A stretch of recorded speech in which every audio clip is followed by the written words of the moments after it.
အဲ့မှာအဲ့လိုလုပ်တယ်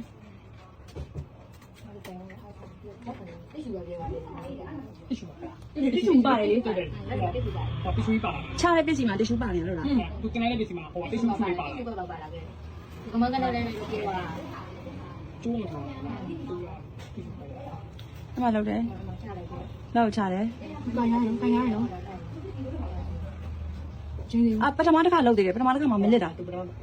ပထမတစ်ခါလုပ်သေးတယ်ဒါဒုတိယခေါက် မကြောက် အမလက်ချိန်လိုက်တိရှူပါလိုက်လေးလိုက်နော်